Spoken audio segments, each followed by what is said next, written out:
Saudara-saudara, mari kita lanjutkan kutipan singkat hanya beberapa baris ya wisdom di dalam buku ini. Ya, yang kalau tidak diangkat ya diomongkan begitu ya hilang ini. Nggak ada orang yang paling orang membaca buku kan, apalagi yang setebal begini.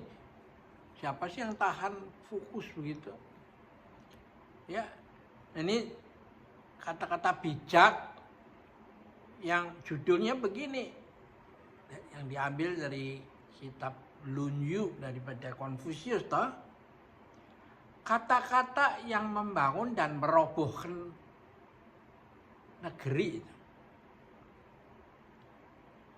Bunyinya begini, seorang pangeran bertanya, adakah sepatah kata yang dapat membangun negeri?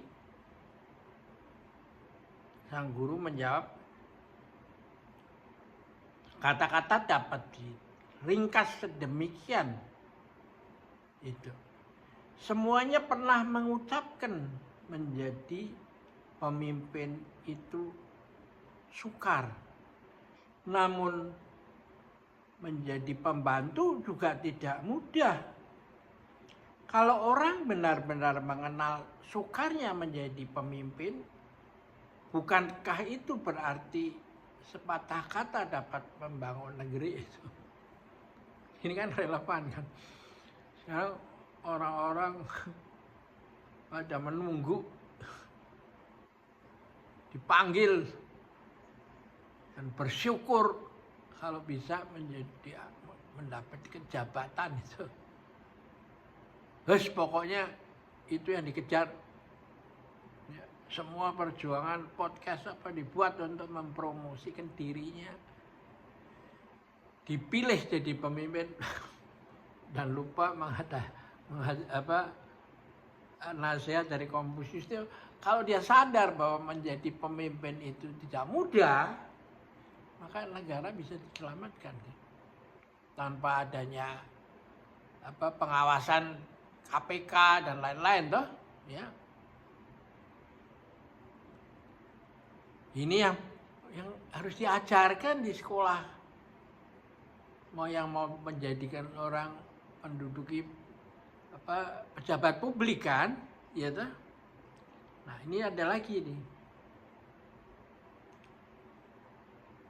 Batas kecukupan dari sang raja ini. Ini juga diambil, kalau nggak salah saya ngambil dari salah satu kitab Confucius itu. Seorang petugas atau pimpinan dari bagian yang ngurus pangan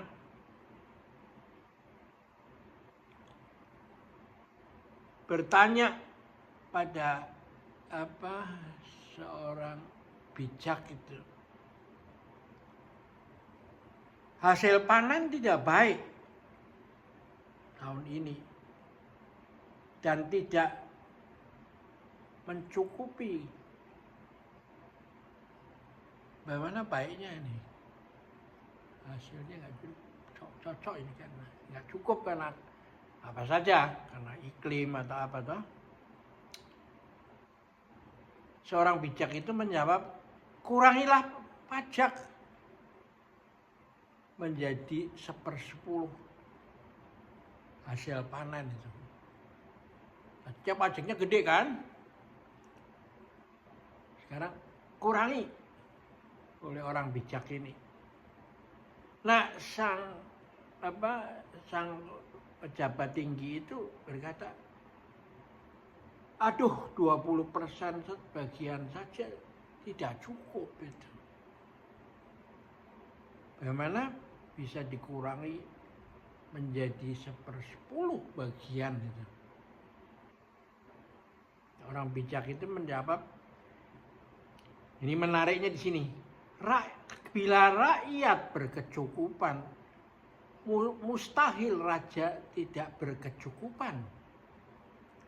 Kalau rakyat tidak berkecukupan, bagaimana raja ingin berkecukupan? Kan ini yang disebut nggak pakai podcast bertele-tele. Ya,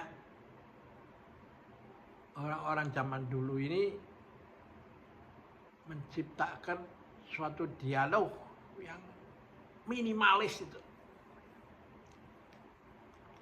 Nah, ini yang dilihat oleh Jepang, sehingga saat di Jepang itu dikumpulkan, disebut di dalam kumpulan Kwan itu. Satu tulisan pendek yang dimampatkan dan diarahkan pada sasaran yang tepat, sehingga semua orang lalu bukan pameran memaki-maki orang, gitu, menonjolkan diri sendiri, tapi ini loh, menurut saya, karena itu ini semua harus diajarkan di sekolah kepemimpinan itu. Kalau enggak ya, lalu dia dapat apa? Dia hanya dapat pengetahuan umum aja. Mentalitinya enggak dirubah itu. Mindsetnya tidak diarahkan supaya terjadi walk the talk, talk the walk. Katakan apa yang kamu kerjakan, dan kerjakan apa yang kamu katakan. Kearifan ini pernah dimunculkan oleh Retno Marsudi, mantan Menteri Luar Negeri RI di kabinetnya Pak Jokowi, sehingga dia itu, saya nggak tahu apakah salah satu pertimbangannya, maka dia ditunjuk menjadi pejabat PBB yang mengurusin air itu, ya. Oke, kita akhirin dulu di sini. Sampai jumpa lagi.